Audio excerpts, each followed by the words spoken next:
Сәлем достар, қалайсыздар? Бүгін мен сіздерге өте керемет пайдалы рецептпен бөлісетін боламын. Бұл сусынды дайындап ішсеңіз, денеңіздегі суықты алады, бактерия, вирустарды жояды. Ертең салқын тиген кезде, алдымызда қыс келе жатыр. Сол кезде осы сусынды бірден ішетін болсаңыз, сізге өте күшті көмегін тигізетін болады. Иммунитетті көтереді.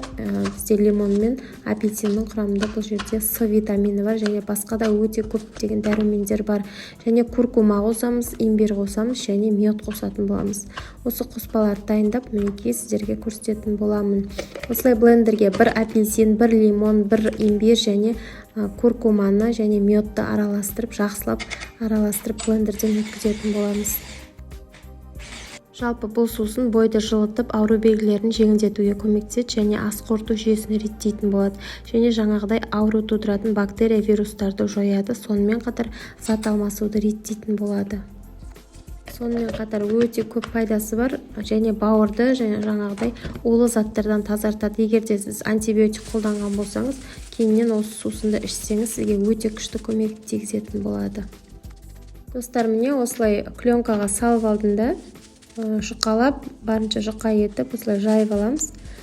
Мен екі пленкаға сыйды, жаңағы дайындаған қоспам.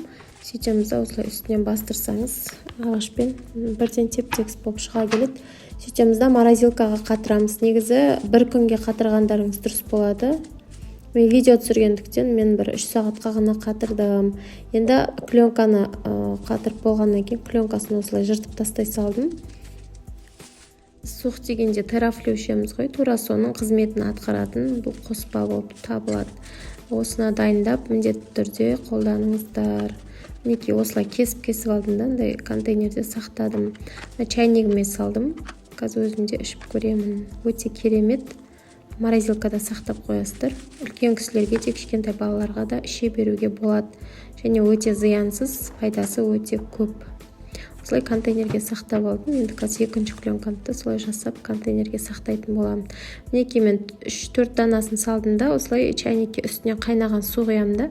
Міне біздің напитогымыз, чай дейміз ба, напитогымыз дайын болды. Ас болсын достар, денсаулықтарыңыз мықты болсын. Суық дегенде осылай сусынды дайындап ішіп жүріңіздер. Каналыма жазылуды ұмытпаңыздар.